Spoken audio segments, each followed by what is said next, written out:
Welcome to another video of option empire.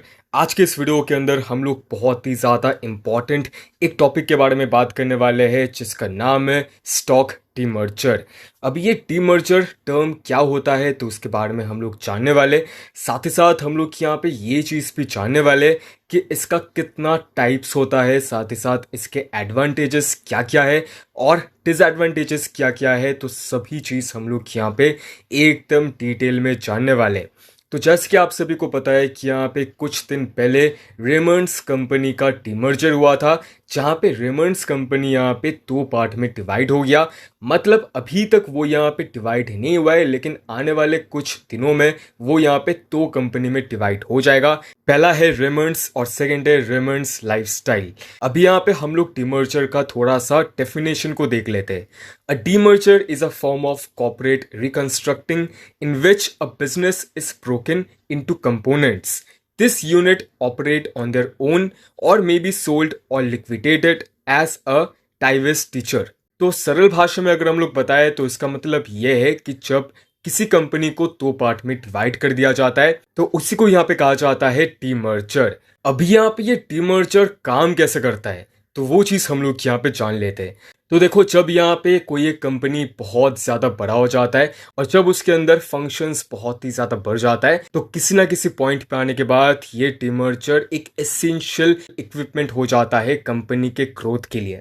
चलो एक example से समझते हैं। मान के चलो एक क्लास के अंदर यहाँ पे 10 स्टूडेंट थे, तो एक टीचर के लिए 10 स्टूडेंट का डाउट क्लियर करना बहुत ही ज़्यादा मुश्किल हो जाता है। लेकिन अगर हम लोग यहाँ पे उन्हीं 10 स्टूडेंट को 5-5 करके डिवाइड कर दे तो सेपरेट क्लास में, तो उनको यहाँ पे मैनेज करना और उनके डाउट को क्लियर करना बहुत ही ज़्यादा इजी हो जाता है। जिससे क्या होता है कि यहाँ पे जो स्टूडेंट का ग्रोथ है वो भी यहाँ पे काफ़ी ज़्यादा इंक्रीज हो जाता है और उनका जो आने वाले फ्यूचर में ग्रोथ पोटेंशियल है वो भी काफ़ी ज़्यादा बढ़ जाता है। तो इसी चीज़ को यहाँ पे कहा जाता है डीमर्जर। अब जो डीमर्ज्ड कंपनी पेरेंट कंपनी के अंदर से बाहर आया वो ऑलरेडी यहाँ पे पेरेंट कंपनी के अंदर एग्जिस्ट कर रहा था पहले से, लेकिन डीमर्जर के बाद वो एक सेपरेट कंपनी हो जाता है और उसके जितने सारे लीगल इश्यूज होते हैं, जितने सारे फंक्शंस होते हैं, वो यहाँ पे सेपरेटली ऑपरेट किया जाता है और पेरेंट कंपनी के जितने सारे ऑपरेशंस होते हैं उसको भी यहाँ पे सेपरेटली ऑपरेट किया जाता है। अब डीमर्जर किया क्यों जाता है? अब देखो, एक कंपनी के अंदर बहुत सारे यूनिट्स रहते हैं जो यहाँ पे डिफरेंट फंक्शंस को मेंटेन करते हैं, जो यहाँ पे डिफरेंट चीज को ऑपरेट करते हैं।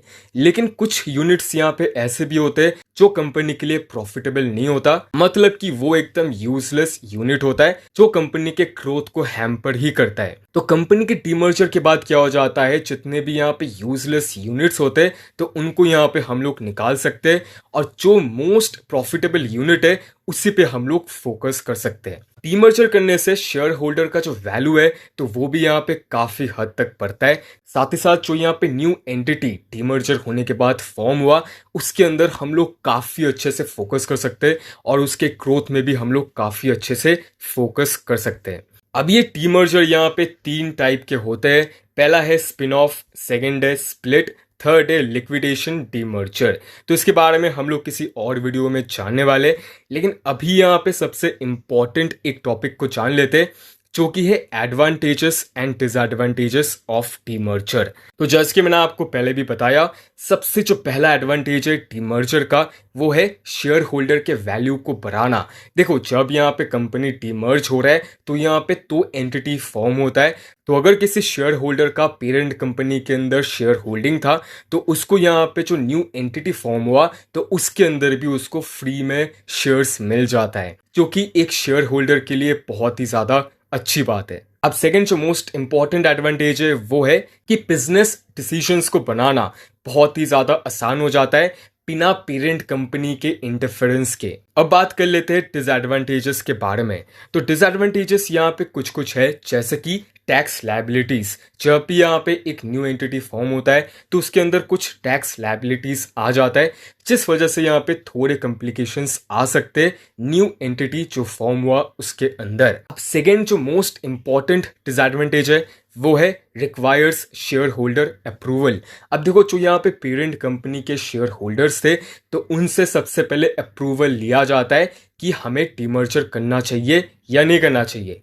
अगर वो राजी होते तभी यहाँ पे कंपनी का डीमर्जर पॉसिबल है या तो नहीं है। तो आशा करते हैं कि आपको सभी टर्म्स एकदम ठीक तरीके से समझ में आ गया होगा। अगर कुछ भी डाउट है तो आप लोग सिंपली कमेंट सेक्शन में पूछ सकते हो। और हाँ, चैनल को जरूर से लाइक शेयर और यहाँ पे सब्सक्राइब कर लेना वीडियो को। तो मिलते हैं नेक्स्ट वीडियो पे, तब तक के लिए बाय बाय।